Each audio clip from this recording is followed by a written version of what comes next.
नमस्कार, आदाब। वसुधैव कुटुंबकम के खास प्रोग्राम कानूनी दाव पेच में आपका स्वागत है। मैं हूं सुल्तान समद। फ्रेंड्स, आज का टॉपिक बेहद सेंसिटिव और गंभीर है। जैसा कि आप अच्छी तरह जानते हैं कि केंद्र सरकार ने वक्फ संपत्तियों के और बेहतर प्रबंधन नियंत्रण के लिए वक्फ अधिनियम 1995 में संशोधन के लिए दिनांक 8 अगस्त 2024 को पार्लियामेंट में एक बिल पेश किया है, जिसे वक्फ अमेंडमेंट बिल 2024 कहा गया है।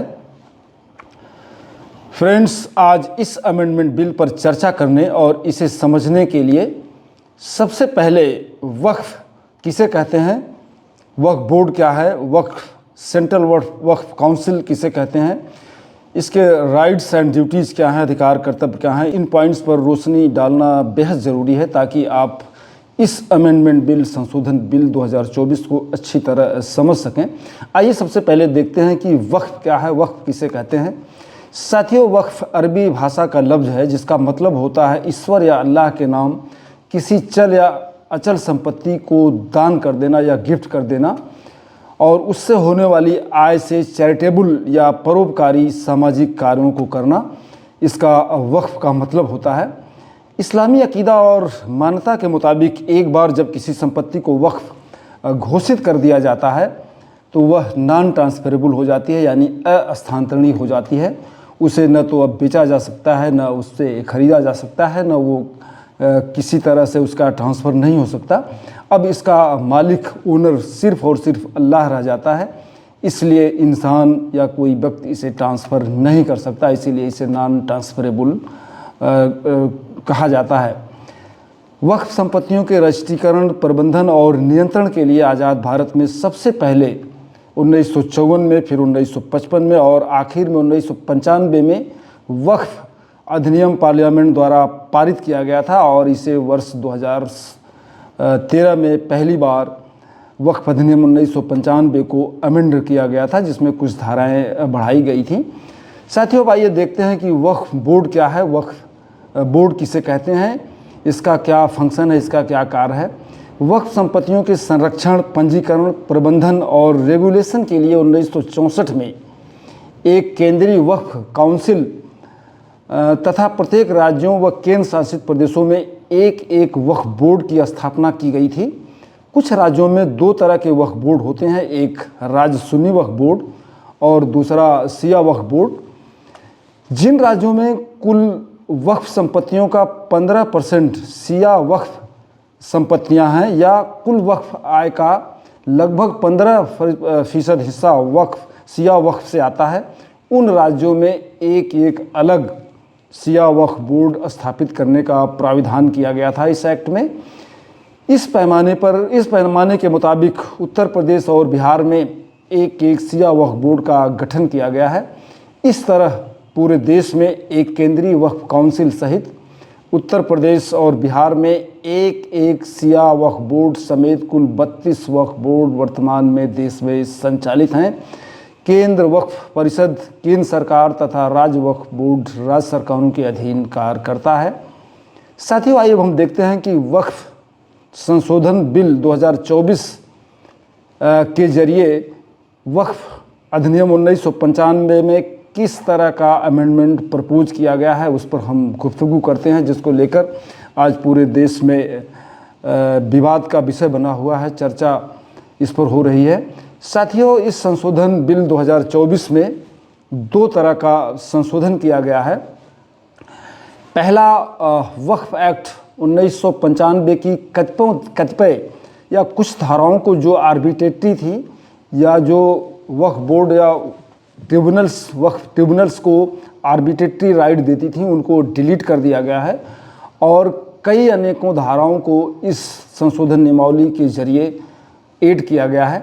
आइए सबसे पहले मैं उन सेक्शंस या धाराओं के बारे में चर्चा करता हूं जिन्हें इस संशोधन बिल के माध्यम से ऐड किया गया है।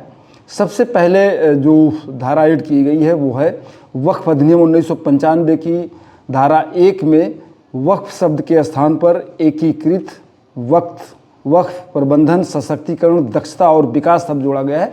यानी अब इस संशोधन के बाद वक्फ के स्थान पर एकीकृत वक्फ प्रबंधन, सशक्तिकरण, दक्षता और विकास शब्द जोड़ा गया है और अब ये वक्फ की जगह इस तरह इसे जाना जाएगा। दूसरा अमेंडमेंट हुआ है वक्फ अधिनियम 1995 की धारा 3 में आगा खानी वक्फ और बोहरा वक्फ 2 वर्ड जोड़े गए हैं। इसी तरह धारा 4 में सुन्नी औकाफ के बाद आगा खानी और बोहरा औकाफ इस संशोधन नियमावली के जरिए ऐड किया गया है। साथियों, वक्फ अधिनियम 1995 की धारा 13 में संशोधन कर राज्य सरकारों को एक सिया वक्फ बोर्ड की तर्ज पर बोहरा और आगा खानी बोर्ड स्थापित करने का अधिकार दिया गया है। इसका मतलब ये हुआ कि जहां पहले सुन्नी वक्फ बोर्ड और सिया वक्फ बोर्ड स्थापित था, अब राज्य सरकार अगर चाहेगी तो किसी भी राज्य में इन 2 वक्फ बोर्डों के अलावा आगा खानी और बोहरा वक्फ बोर्ड भी स्थापित कर सकेगी। ऐसा अधिकार इस संशोधन द्वारा राज्य सरकारों को दिया गया है। अगला संशोधन वक्फ अधिनियम 1995 की धारा 3 में किया गया है। इसके मुताबिक यह प्राविधान किया गया है कि अब वही व्यक्ति अपनी संपत्तियों को वक्फ कर सकेगा जो पिछले 5 सालों से इस्लाम धर्म का मानने वाला हो, यानी अब मुस्लिम व्यक्ति कर सकेगा। जबकि वक्फ अधिनियम 1995 की धारा 104 के मुताबिक गैर मुस्लिम भी वक्फ बोर्ड को जैसे मस्जिद, कब्रिस्तान, मकबरा, खानका, दरगाह, तकिया आदि दान कर सकता था। अब इस बिल के मुताबिक गैर मुस्लिम वक्फ संपत्तियों को दान नहीं कर सकेंगे। अगला संशोधन वक्फ अधिनियम 1995 की धारा 3 व धारा 5 में किया गया है। धारा 3 व 5 में संशोधन कर 6 माह के अंदर पोर्टल व डाटाबेस पर वक्फ संपत्तियों का विवरण अपलोड करना राज्य सरकार का दायित्व होगा।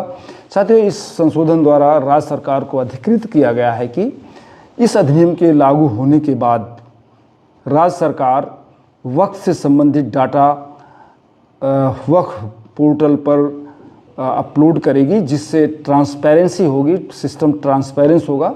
कोई भी व्यक्ति इस पोर्टल पर जाकर किसी भी राज्य की स्थित वक्फ की संपत्तियों के बारे में विस्तार पूर्वक जानकारी कर सकेगा। इससे भ्रष्टाचार को भी लगाम लगेगी और ट्रांसपेरेंसी को बढ़ावा मिलेगा इस संशोधन के जरिए।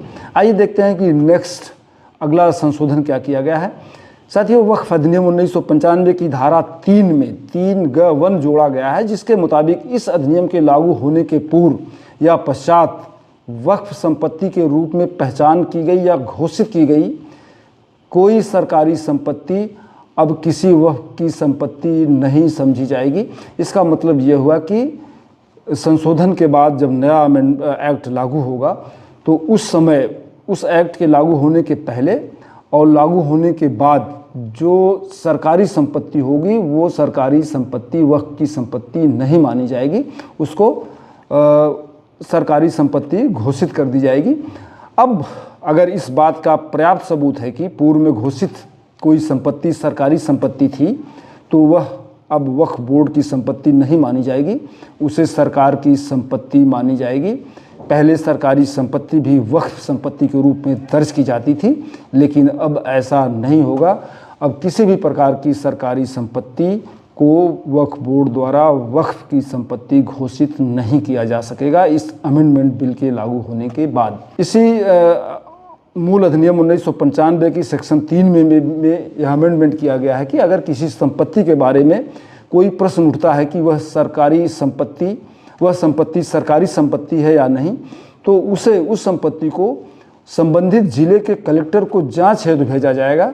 जांच के बाद जिलाधिकारी यह डिसाइड करेगा कि क्या वह संपत्ति सरकारी संपत्ति है अथवा प्राइवेट। इस बात का विनिश्चय या डिसाइड जिला कलेक्टर द्वारा किया जाएगा। यदि कलेक्टर डिसाइड करता है कि कोई संपत्ति या विवादित संपत्ति सरकारी संपत्ति है तो वह राजस्व अभिलेखों में आवश्यक संशोधन करेगा और इस संबंध में राज्य सरकार को भी अपनी रिपोर्ट प्रेषित करनेगा।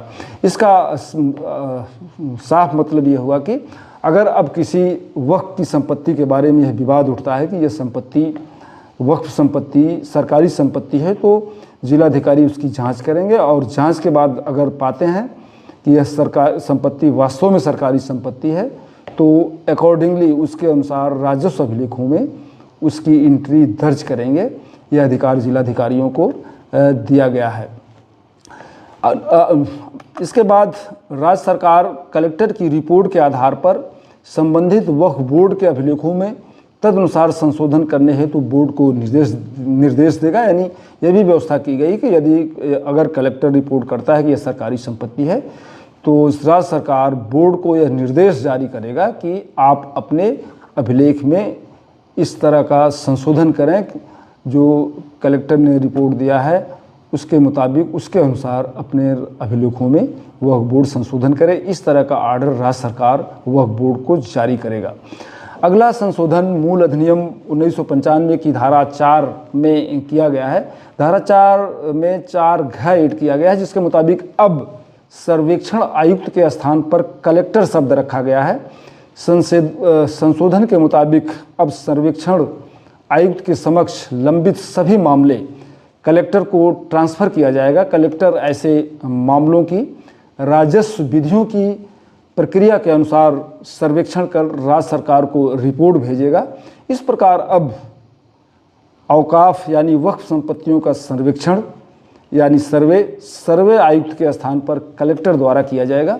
यह प्राविधान इस अमेंडमेंट बिल द्वारा किया गया है। अगला संशोधन वक्फ अधिनियम 1995 की धारा 9 में किया गया है। धारा 9 को संशोधित करते हुए केंद्रीय वक्फ परिषद में 2 महिला सदस्यों और 2 गैर मुस्लिम सदस्यों को नॉमिनेट करने का प्रोविज़न किया गया था। पहले मूल अधिनियम 1995 की धारा 9 में सिर्फ और सिर्फ सेंट्रल वक्फ काउंसिल में मुस्लिम ही सदस्य हो सकते थे। मुस्लिम महिलाओं को भी इससे वंचित रखा गया था। अब इस संशोधन नियमावली द्वारा सेंट्रल वक्फ काउंसिल में 2 गैर मुस्लिम 2 हिंदू सदस्य होंगे और 2 महिलाओं को भी सदस्य नामित किया जाएगा। ऐसा प्रोविज़न इस संशोधन नियमावली द्वारा किया गया है। साथियों, अगला संशोधन मूल अधिनियम 1995 की धारा 14 में किया गया है। धारा 14 को संशोधित करते हुए राज्य वक्फ बोर्डों में भी अब सेंट्रल वक्फ परिषद की तर्ज पर 2 महिला सदस्यों और 2 गैर मुस्लिम सदस्यों को नॉमिनेट करने का प्रोविज़न किया गया है। यानी अब सेंट्रल वक्फ काउंसिल की तर्ज पर राज्य वक्फ बोर्डों में भी 2 सदस्य गैर मुस्लिम और 2 मुस्लिम महिला सदस्यों को नॉमिनेट किया जाएगा। ऐसा प्राविधान इस संशोधन नियमावली द्वारा किया गया है। अगला संशोधन मूल अधिनियम 1995 की धारा 36 में किया गया है।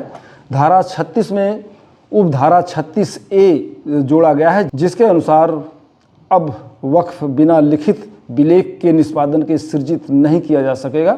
पहले कोई भी व्यक्ति लिखित या मौखिक रूप से दोनों तरह से अपनी संपत्ति को वक्फ कर सकता था, लेकिन अब इस अमेंडमेंट बिल द्वारा सिर्फ और सिर्फ लिखित रूप में ही किसी संपत्ति को वक्फ किया जा सकेगा। ऐसा प्रोविज़न इस बिल द्वारा किया गया है। अगला संशोधन मूल अधिनियम 1995 की धारा 36 में किया गया है। धारा 36 को संशोधित करते हुए यह प्रोविज़न किया गया है कि अगर किसी संपत्ति के रजिस्ट्रीकरण के लिए बोर्ड को एप्लीकेशन दिया जाता है तो बोर्ड उसकी सरसरी जांच करेगा और जांच करने के बाद डिस्ट्रिक्ट कलेक्टर को अपनी रिपोर्ट अग्रसारित करेगा। जांच के बाद डीएम अपनी रिपोर्ट में यह मेंशन करेंगे कि प्रसंगत संपत्ति पूर्णतः या आंशिक रूप से विवादित है या सरकारी संपत्ति है, तो बोर्ड द्वारा उस संपत्ति का तब तक रजिस्ट्रेशन नहीं किया जाएगा जब तक प्रसंगत विवाद का हल किसी सक्षम न्यायालय द्वारा नहीं कर दिया जाता। और अगर संपत्ति सरकारी है तो वक्फ संपत्ति के रूप में इसका रजिस्ट्रेशन नहीं हो पाएगा। कुल मिलाकर इस अमेंडमेंट का मतलब यह है कि अगर वक्फ बोर्ड को किसी संपत्ति को वक्फ घोषित करने के लिए या उसको रजिस्टर्ड करने के लिए वक्फ बोर्ड में रजिस्ट्रेशन एप्लीकेशन दिया जाता है तो वक्फ बोर्ड पहले उसकी जांच करेगा और जांच करने के बाद जिलाधिकारी को उसकी रिपोर्ट प्रेषित करेगा। जिलाधिकारी के जांच के बाद ही जो रिपोर्ट आएगी तदनुसार वक्फ बोर्ड उसका रजिस्ट्रेशन करेगा। पहले वक्फ बोर्ड स्वयं किसी संपत्ति की जांच करता था और जांच सही पाए जाने पर अगर जांच में वक्फ बोर्ड पाता था कि कोई संपत्ति सरकारी है तो उसे स्वयं वक्फ बोर्ड के अभिलेखों में वक्फ के रूप में दर्ज कर लेता था, लेकिन अब ऐसा नहीं हो सकेगा। इस तरह अब बिना जिलाधिकारी की जांच और उसकी सहमत के नए वक्फ का सृजन नहीं किया जा सकेगा। डीएम अपनी रिपोर्ट में मेंशन करेगा कि वक्फ की जाने वाली संपत्ति किस तरह की है।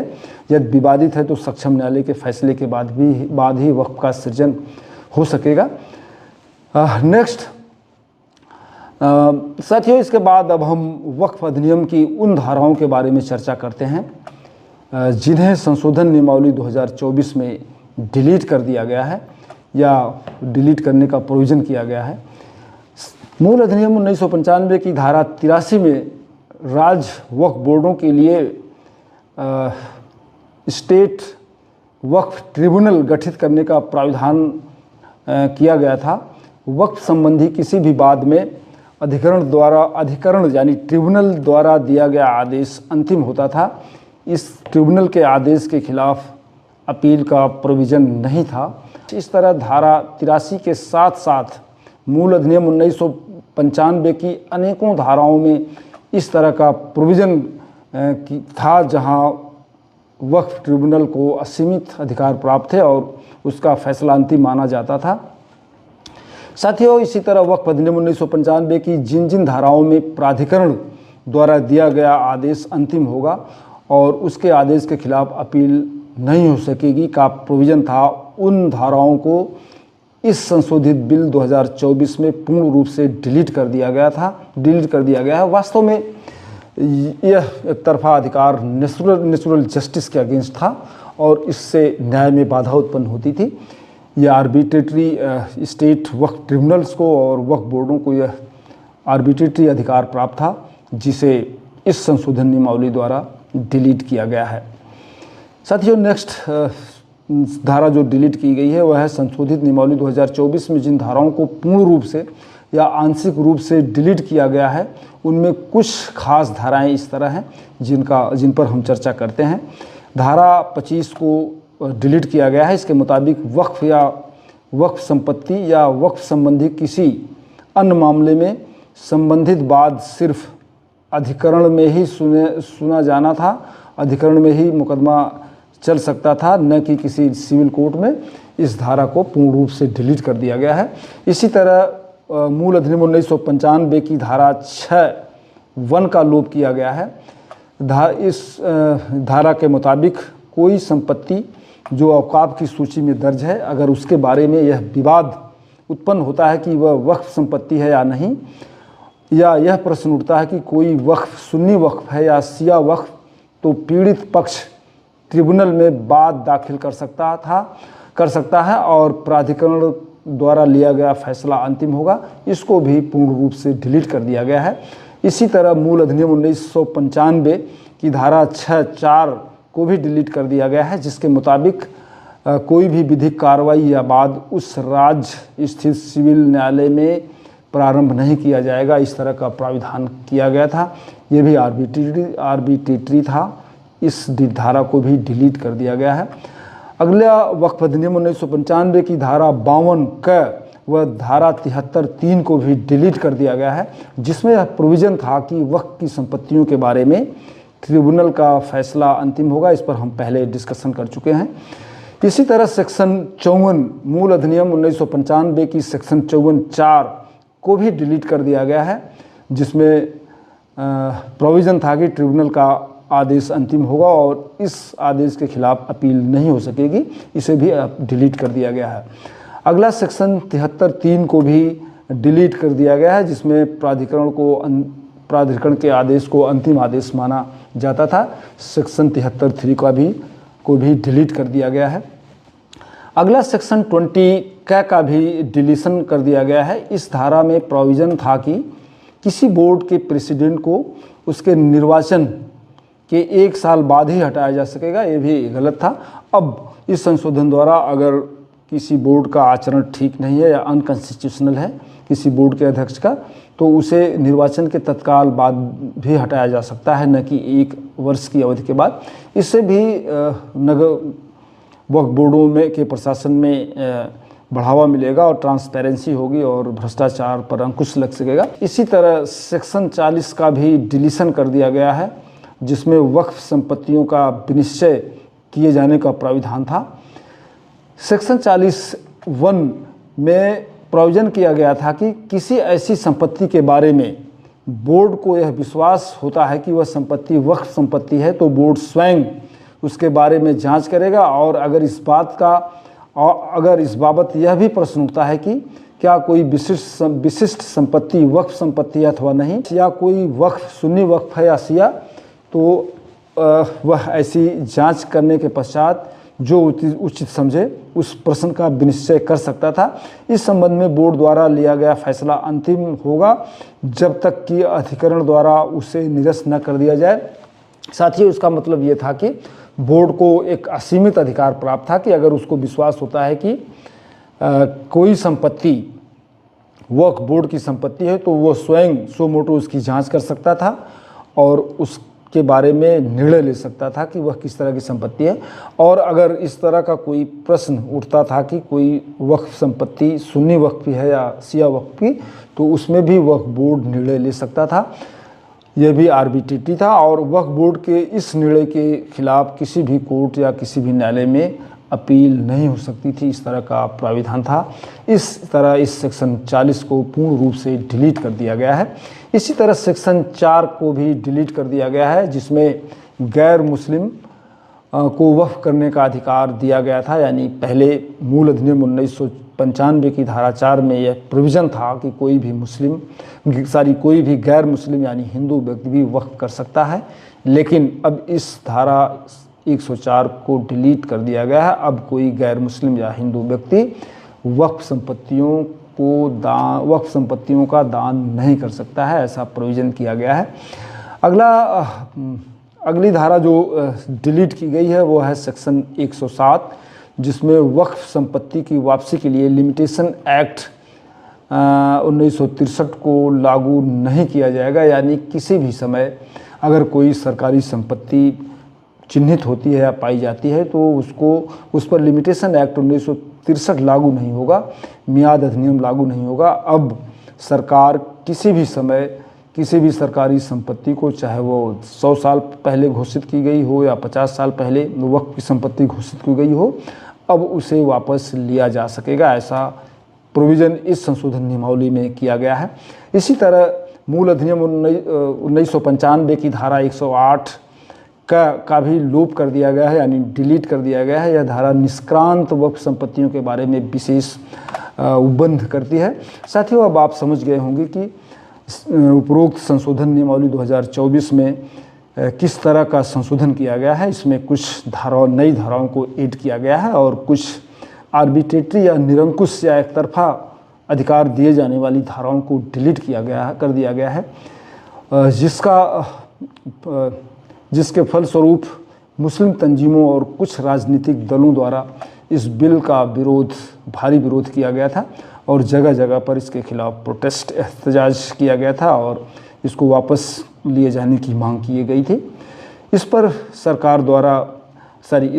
संसद द्वारा संज्ञान लेते हुए इस पर विचार विमर्श करने और संशोधन सुझाव पेश करने के लिए पूर्व में माननीय सांसद श्री जगदम्बिका पाल की चेयरमैनशिप में गठित ज्वाइंट पार्लियामेंट कमेटी को विचार विमर्श करने के लिए इस बिल को रेफर कर दिया गया था।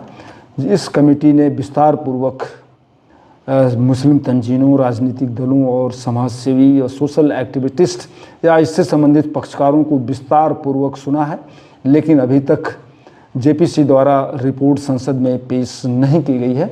अब देखना है कि संसद द्वारा इस पर क्या कार्रवाई की जाती है। यह bill as it is pass कर दी जाती है या इसमें किसी तरह का संशोधन किया जाता है। बिल पास होने तक इसका इंतज़ार करना होगा। फ्रेंड्स, आज इस एपिसोड में बस इतना ही।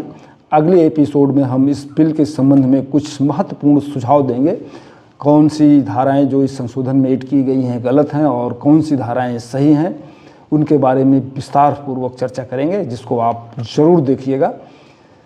इसी तरह की बेशकीमती जानकारी के लिए हम आपकी खिदमत में हाजिर होते रहेंगे। आज के लिए बस इतना ही। धन्यवाद। जय हिंद, जय भारत। सुल्तान समद, लखनऊ। Thank you.